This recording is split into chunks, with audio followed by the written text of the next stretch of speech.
Hello students, welcome to the channel.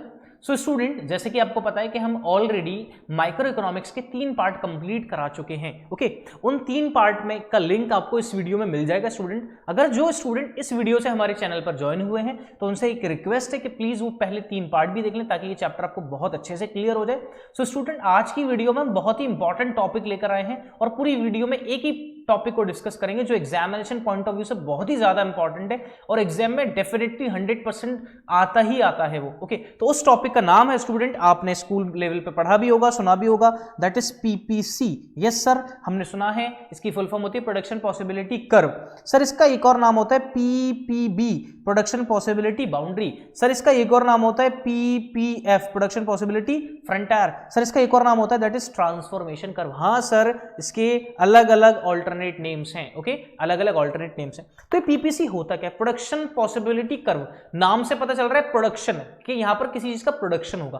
Possibility curve. Okay, तो यहां पर 2 डिफरेंट गुड्स होंगे, तो 2 डिफरेंट गुड्स की क्या होगी?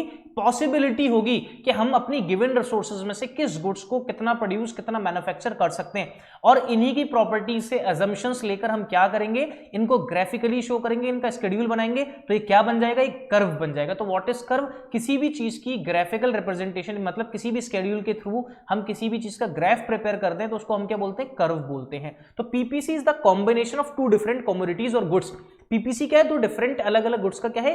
कॉम्बिनेशन है कि हम अपनी लिमिटेड रिसोर्सेज में से, गिवन रिसोर्सेज में से किस प्रोडक्ट को, किस कमोडिटी को या किस गुड्स को कितना प्रोड्यूस कर सकते हैं, उसकी पॉसिबिलिटी कितनी है, उसी को हम पीपीसी बोलते हैं। तो पीपीसी क्या है स्टूडेंट? वो देखिएगा, production possibility curve represents graphically. क्या रिप्रेजेंट करता है? ग्राफिकली, इसलिए तो इसको कर्व बोला जाता है। Alternative production possibilities open to an economy. ये इकोनॉमी के लिए क्या खोल देता है? कि प्रोडक्शन पॉसिबिलिटीज ओपन कर देता है किसी भी इकोनॉमी के लिए कि हम अपनी गिवन रिसोर्सेज में से किस प्रोडक्ट की, किस कमोडिटी को कितना प्रोड्यूस कर सकते हैं।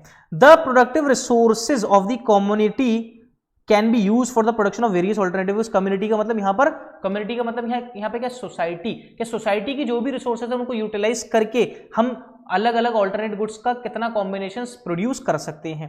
But since they are scarce, okay, we have limited resources, okay, we have problem of choice. Choice has to be made between the alternative goods that can be produce. भाई, हमें दोनों goods में से क्या करना पड़ेगा? चूज करना पड़ेगा। In other words, the economy has to choose which goods to produce and in what quantity. Okay, economy ये चूज करना पड़ेगा आपको कितना, कौन सा गुड्स आपको प्रोड्यूस करना है और कितनी क्वांटिटी में आपको गुड्स प्रोड्यूस करना है। पढ़ा था central problems. If it is decided to produce more of certain goods, अगर हमने डिसाइड कर लिया कि एक पर्टिकुलर गुड्स को ज्यादा हमें क्या करना है? प्रोड्यूस करना है, तो दूसरे गुड्स को हमें क्या करना पड़ेगा? सेक्रीफाइस करना पड़ेगा। ओके, तो क्या है? The production of certain other goods has to be curtailed, कि हमें दूसरे गुड्स के प्रोडक्शन को क्या करना पड़ेगा? कम करना पड़ेगा, सेक्रीफाइस करना पड़ेगा। Let us suppose that an economy can produce 2 commodities, cotton and wheat. तो हम एक एग्जांपल लेते हैं कि एक इकोनॉमी में एक कॉटन है और एक व्हीट है, तो हम अपनी गिवन रिसोर्सेज में से क्या क्या उनको कितना प्रोड्यूस कर सकते हैं। ओके, सो स्टूडेंट, सबसे पहली चीज क्या है? पीपीसी को समझने के लिए फर्स्ट वी टेक अजम्पशंस। क्या हमें क्या लेनी है? अजम्पशंस। तो अजम्पशंस क्या है? कि PPC is the combination of 2 different commodities. PPC क्या है? 2 अलग अलग गुड्स का क्या है? कॉम्बिनेशन है। ठीक है, दूसरा क्या है? दूसरा ये है, the resources are effectively and efficiently utilised. Okay, कि हम अपनी रिसोर्सेज को क्या करेंगे? बहुत ही इफेक्टिवली एंड एफिशिएंटली क्या करेंगे? यूटिलाइज करेंगे। तीसरा हमारे पास क्या है स्टूडेंट? तीसरा हमारे पास है, the technology should be remains constant, कि हमें टेक्नोलॉजी को क्या नहीं करना? चेंज नहीं करना।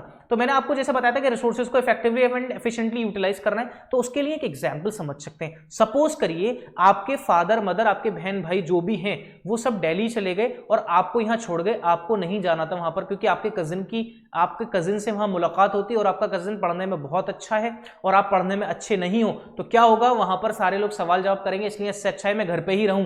तो आपके पेरेंट्स सुबह गए 4 बजे, ओके, और रात में 12-1 बजे उनको वापस आना है, तो करना क्या है? आपको जब आप सो रहे थे तो आपके तकिए के नीचे 100 रुपीज नोट वो रख के चले गए।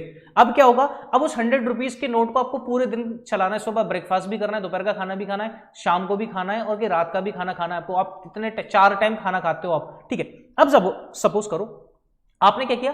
ब्रेकफास्ट में किसी ढाबे पे गए, 2-4-5 पराठे खाए, 100 रुपए बराबर हो गए, 20 रुपए का एक पराठा था, बटर पराठा। ओके, आपने थोड़ा सा उसमें क्या ले लिया? आपने कुछ सब्जी के साथ 100 रुपए खत्म। सुबह ब्रेकफास्ट में 100 रुपए खत्म। पूरे दिन भर क्या करोगे? भूखे रहोगे, सोओगे। ओके, किसी रिश्तेदार के यहाँ आप जा नहीं सकते, कोई दोस्त आपको उस दिन खिलाएगा नहीं कुछ भी।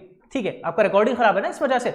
सो अब क्या होगा, अब एक ऑल्टरनेटिव ये, दूसरा क्या है, आपने 100 रुपीज नोट था जो आपके पास, आप 5 रुपीज वाली 20 मैगी लेकर आए, सुबह उठे ब्रेकफास्ट में आपने खा ली, फिर थोड़ी देर बाद 2-3 घंटे बाद फिर भूख लगी, फिर खा ली, फिर शाम में भूख लगी, फिर खा ली, फिर रात में भूख लगी। इसका मतलब 2, 4, 5 मैगी तो आपकी फिर भी बच जाएंगी और आपका पेट भी भर जाएगा। ओके, तो गिवन रिसोर्सेज को हमें क्या करना है, इफेक्टिवली और एफिशिएंटली क्या करना है, यूटिलाइज करना है। ठीक है, तो देखिएगा क्या है, सबसे पहले we suppose that productive resources are being fully utilised. पहला असम्पशन यही है कि हमें रिसोर्सेज को क्या करना है, fully utilise. There is no change in technology, technology को चेंज नहीं करना। The following table gives the various production possibilities. देखिएगा क्या वेरियस प्रोडक्शन पॉसिबिलिटीज है। Okay, we have limited resources, हमारे पास लिमिटेड रिसोर्सेज हैं स्टूडेंट, हम उनमें क्या क्या कर सकते हैं, ये हमारे पास कॉम्बिनेशन है, हमारे पास क्या है, प्रोडक्शन पॉसिबिलिटीज है, कॉम्बिनेशन है। ओके, अब हमारे पास 2 गुड्स हैं, एक कॉटन है और दूसरा क्या है, व्हीट है। ओके, अब इनको क्विंटल्स में इनका प्रोडक्शन दे रखा है। अगर सपोज करिए, अगर मैं सारा का सारा अपना रिसोर्सेज, सारी की सारी रिसोर्सेज अगर मैं व्हीट को प्रोड्यूस करने में लगा दूं, तो इसका मतलब मेरे पास कॉटन क्या होगा, बिल्कुल जीरो हो जाएगा। तो मैंने मैक्सिमम ले लिया 15,000 क्विंटल्स हम अपनी गिवन रिसोर्सेज से प्रोड्यूस कर सकते हैं व्हीट का, तो वहां पर हमारा कॉटन क्या हो जाएगा, 0। ओके, उसके बाद अगर मैं मैक्सिमम लेना चाहूं कॉटन का, तो मैं 5,000 कॉटन प्रोड्यूस कर सकता हूं, तो लेकिन सारी की सारी रिसोर्सेज जब मैंने कॉटन पे लगा दी तो मेरे पास व्हीट क्या हो जाएगा स्टूडेंट, बिल्कुल 0 हो जाएगा। इन दोनों पॉइंट के बीच में क्या होंगे, वेरियस कॉम्बिनेशंस होंगे। ओके, हमारे पास यहां पर मैक्सिमम व्हीट है, तो अब हम 1 बाय 1 क्या करते जाएंगे, सेक्रीफाइस करते जाएंगे, किसको, व्हीट को। ओके, व्हीट को सेक्रीफाइस करेंगे, तो बताया था जब एक को सेक्रीफाइस करते हैं तो दूसरे को क्या करेंगे, गेन। यहां पर 1 गेन किया, फिर यहां पर 1 गेन किया, 1 1 1 1, यहां पर हमने कितना सेक्रीफाइस किया, 1, यहां पर कितना सेक्रीफाइस किया, 2, यहां पे कितना सेक्रीफाइस किया, 3, यहां पे कितना, 4, यहां पे कितना सेक्रीफाइस किया, 4। ओके, ये जो हम सेक्रीफाइस कर रहे हैं स्टूडेंट, ओके, एक होता है हमारे पास MOC, marginal opportunity cost. Okay, marginal opportunity cost का होता है next best alternative. Next best alternative का मतलब क्या है, ठीक है, मैं नेक्स्ट बेस्ट ऑल्टरनेटिव, मैं टीचिंग प्रोफेशन में हूं, मैं पढ़ाता हूं अपनी कोचिंग में और मैं अर्न करता हूं 40,000 रुपीज। ठीक है, मेरे लिए क्या है, मुझे अगर जॉब करनी है तो मेरे पास 35,000 की 40,000 की जॉब भी अवेलेबल है। तो जब भी मैं कोचिंग से पढ़ाना बंद करूंगा, मैं क्या कर लूं, जॉब कर लूं। तो जॉब मेरे लिए क्या, नेक्स्ट बेस्ट ऑल्टरनेटिव है। क्या है, नेक्स्ट बेस्ट ऑल्टरनेटिव। ठीक है, अब हम मार्जिनल अपॉर्चुनिटी कॉस्ट क्या होता है, तो एमओसी हम कैलकुलेट करते हैं, एमओसी डेल गुड्स लॉस्ट। कैसे करते हैं, डेल्टा गुड्स लॉस्ट अपॉन में आ गया डेल्टा गुड्स गेन। तो डेल्टा का मतलब होता है चेंज, डेल्टा का मतलब होता है चेंज। अब जरा चेंज देखें, अगर व्हीट को हमने कितना चेंज किया, 50, देखो यहां पे तो कोई चेंज नहीं है, 15 से 1 चेंज हुआ, तो 15 से 1 चेंज कितना हुआ, 15 से 14 हुआ, तो 1 चेंज हुआ यहाँ पे। ओके, तो डेल्टा गुड्स लॉस कितना है, 1। डेल्टा गुड्स गेन कितना, 0 से कितना हुआ, 1, तो कितना आ गया, हमारे पास 1 आ गया। ठीक है, उसके बाद डेल्टा गुड्स लॉस कितना था, गुड लॉस 2। ओके, और हमारे पास डेल्टा गुड्स गेन कितना है, 1, तो ये कितना आ जाएगा हमारे पास, ये कितना आ जाएगा, 2। फिर हमारे पास 3/1, तो कितना हो जाएगा 3, फिर 4/1 कितना हो जाएगा 4, फिर 5/1 तो कितना हो जाएगा 5। तो इसका मतलब हमारी मार्जिनल अपॉर्चुनिटी कॉस्ट क्या हो रही है, इंक्रीज। तो कितनी कितनी है, 1 2 3 4 5, ये हमारे पास क्या है, मार्जिनल अपॉर्चुनिटी कॉस्ट। क्या है हमारे पास, मार्जिनल अपॉर्चुनिटी कॉस्ट है। बात समझ में आ रही है कि मार्जिनल अपॉर्चुनिटी कॉस्ट क्या होती है। ओके, सो देखिएगा, it all available resources are employed for the production of wheat 15,000 quintals और कैन बी प्रोड्यूस्ड। अगर हमने सारी की सारी अवेलेबल रिसोर्सेज किसके ऊपर लगा दी, व्हीट के ऊपर, तो हम कितना प्रोड्यूस कर सकते हैं, 15 quintals. If on the other hand all available resources are utilised for the production of cotton, तो हम कॉटन कितना प्रोड्यूस कर सकते हैं, 5,000 quintals. These are two extremes represented by A and F, in between them are situations. Okay, A and F combination है, ये हमने ले लिया एक्सट्रीम, बिल्कुल दोनों का एक्सट्रीम ले लिया। And in between are the situations, और इनके बीच में कौन कौन से सिचुएशंस है, रिप्रेजेंट करेंगे B C D E. At B, the economy can produce 14,000 quintals of wheat and 1,000 quintals of cotton. Okay, at C पे क्या है, 12,000 क्या है wheat और 2,000 क्विंटल्स क्या है cotton. As we move from A to F, we give up some units of wheat। भाई जब हम A से F की तरफ मूव करेंगे तो हमारे क्या होता जाएगा, हम wheat को क्या करते जाएंगे, सेक्रीफाइस, और कॉटन को क्या करते जाएंगे, गेन करते जाएंगे। ओके, फिर कह रहे हैं moving from A to B, we sacrifice 1,000 quintals of wheat and to produce 1,000 quintals of cotton. And so on, as we move from A to F, we sacrifice increasing amounts of cotton। ठीक है, okay, next है the 4 assumptions। Okay, the key assumptions underlying production possibilities, क्या क्या assumptions से बताया था आपको, resources are used to produce one or both of only 2 goods। दूसरा, the quantities of the resources to do not change। okay, technology and production techniques do not change, resources are used in technically efficient way। तो assumptions मैंने आपको पहले ही बता दी थी। अब properties की अगर हम बात करें, properties, PPC slopes downward, PPC कैसा होता है, slopes downward, PPC is concave, PPC can shift either leftward और राइटवर्ड। ओके, पीपीसी हमारा क्या हो सकता है, शिफ्ट हो सकता है स्टूडेंट, पीपीसी क्या हो सकता है हमारा, शिफ्ट हो सकता है पीपीसी, ठीक है। अब देखिएगा हमारे पास पीपीसी क्या हो सकता है हमारा, शिफ्ट। ओके, पीपीसी क्या हो जाएगा स्टूडेंट, शिफ्ट हो सकता है हमारा। ओके, तो देखिएगा कैसे हम कर्व बनाएंगे इसका।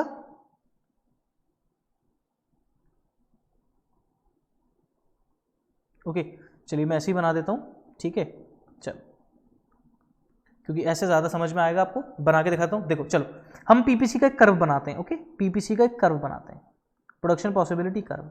देखो ये हमारे पास एक्स एक्सिस है, ये हमारे पास वाई एक्सिस है। Okay, X axis Y axis. Okay, ये हमारे पास ओरिजिन है, यहां पर हमने ले लिया जैसे डिफरेंस 3, 6, 9, 12 एंड 15। ओके, यहां पर हमारे पास हो गया 1, 2, 3, 4, 5 एंड 6। ओके, ये हमारे पास ये जो है ये वीट है एक्स एक्सिस पे, और ये हमारे पास क्या है, कॉटन। ये हमारे पास क्या है, कॉटन। ओके, अब देखिएगा जहां पर हम जीरो, हमारे पास क्या है, हमारे पास जीरो क्या है, कॉटन।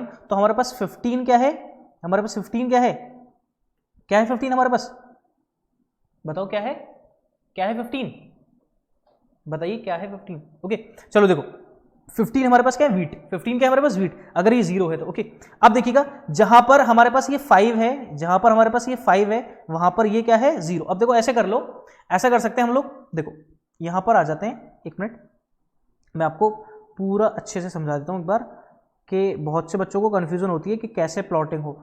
एक्स एक्सिस ये हमारे पास होगी वाई एक्सिस, ठीक है। यहाँ पर हमारे पास सपोज करिए ये आ गया कॉटन, हमने यहाँ ले लिया कॉटन 0, 1, 2, 3, 4, 5 एंड दिस 6। ओके, यहाँ पर हमने 3 3 का गैप ले लिया, 3, 6, 9, 12 देन 15। ओके, ये ले लिया हमने। उसके बाद देखिएगा यहाँ पर हमने जब लिया है ये कॉम्बिनेशन, तो यहाँ पर हमने क्या लिख दिया, वीट।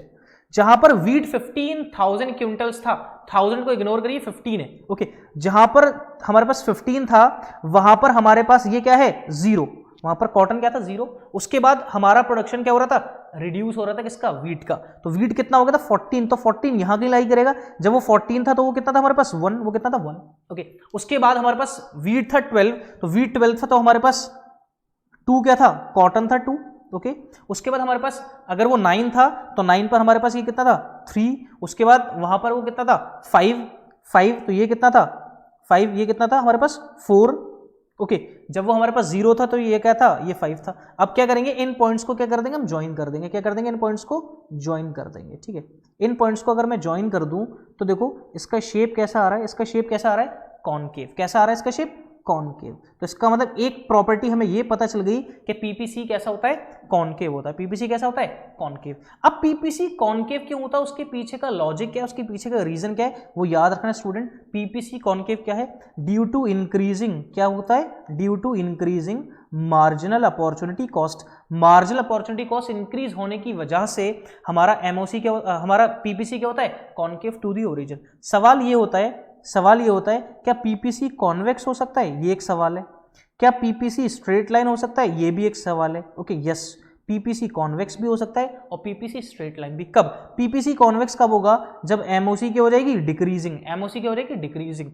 स्ट्रेट लाइन कब होगा, जब एमओसी क्या हो जाएगी, कांस्टेंट। एमओसी क्या हो जाएगी, जब कांस्टेंट हो जाएगी। ओके, बात समझ में आ गई। तो सबसे पहली चीज हमने क्या देखा, ये कॉनकेव है, slopes downward. Okay, slopes downward क्यों है, क्योंकि there is a inverse relation. क्या है, इनवर्स रिलेशन है। क्या है, इनवर्स रिलेशन। क्यों है पीपीसी डाउनवर्ड, इनवर्स रिलेशन है किसमें, वीट में और किसमें, कॉटन में। ओके, जहां पर वीट इंक्रीज कर रहा है, जहां पर वीट ज्यादा है तो वहां पर कॉटन क्या है, कम। जहां पर वीट कम है वहां पर कॉटन क्या है, ज्यादा। तो इसका मतलब कौन सा कॉम्बिनेशन है इनमें, ये कौन सा रिलेशन है, इनमें अपोजिट इनवर्स रिलेशन है। Due to inverse relation PPC क्या होता है, डाउनवर्ड होता है। और जब रिलेशन डायरेक्ट हो तो कर्व कैसा जाता है, अपवर्ड स्लोपिंग कर्व। और कॉनकेव क्यों होता है वो बता दिया।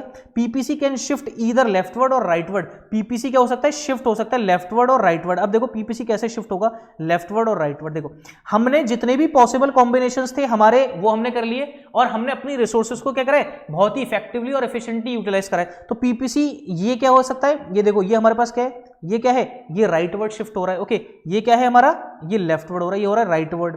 ओके, और ये क्या हो रहा है हमारे पास लेफ्टवर्ड। अब ये शिफ्ट तो हो सकता है। अब देखो ये राइटवर्ड कब शिफ्ट होगा, हमने क्या है टेक्नोलॉजी को चेंज कर दिया, हमने क्या करा टेक्नोलॉजी को चेंज कर दिया, ठीक है, तो राइटवर्ड शिफ्ट हो जाएगा। जब चेंज इन टेक्नोलॉजी तो राइटवर्ड शिफ्ट हो गया, इसको हम नाम देते हैं अनअटेनेबल। क्या बोलते हैं इसको, अनअटेनेबल आइटम्स, ठीक है, अनअटेनेबल। ओके ओके, अब हमने अपनी रिसोर्सेज को अगर प्रॉपरली इफेक्टिवली एफिशिएंटली यूटिलाइज नहीं किया तो ये हमारा कहां आ जाएगा, लेफ्टवर्ड शिफ्ट हो जाएगा। तो लेफ्टवर्ड शिफ्ट का मतलब क्या है, अंडर यूटिलाइजेशन ऑफ रिसोर्सेज। क्या बोलेंगे इसको, अंडर यूटिलाइजेशन ऑफ रिसोर्सेज, कि हमने अपनी रिसोर्सेज को क्या किया है, अंडर यूटिलाइज्ड किया है। ओके, सो स्टूडेंट ये एग्जाम से रिलेटेड बहुत इंपॉर्टेंट है और मैंने आपको सारी चीजें बता दी कि पीपीसी का मीनिंग क्या होता है, पीपीसी के अलग अलग नेम क्या है, ओके, पीपीसी क्या होता है, ग्राफ कैसे बनता है, क्या उसकी प्रॉपर्टीज हैं, क्या उसके अजम्पशंस हैं, ये सारी चीजें हमने इस वीडियो में स्टूडेंट कवर अप कर ली। आई होप स्टूडेंट आपको समझ में आया होगा। अगर आपको वीडियो पसंद आई है तो प्लीज लाइक जरूर करें, मेरे लिए ये आपका रिवॉर्ड होगा कि भाई मैं आपके लिए मेहनत करके लेक्चर्स प्रिपेयर कर रहा हूँ, कंटेंट आपको अच्छा दे रहा हूँ, तो आप कॉमेंट सेक्शन में जरूर बताइए स्टूडेंट। और हमसे जुड़ने के लिए आप हमारे मोबाइल एप्लीकेशन को डाउनलोड कर सकते हैं, डिस्क्रिप्शन बॉक्स में आपको उसका लिंक मिल जाएगा। सो स्टूडेंट अगर आपने अभी तक हमारे चैनल को सब्सक्राइब नहीं किया है तो प्लीज हमारे चैनल को सब्सक्राइब कर लें, पास ही बेल आइकन को भी प्रेस कर दें ताकि आपसे रिलेटेड सारी वीडियोस हम तक सबसे पहले पहुंचे। Thank you students, thank you very much.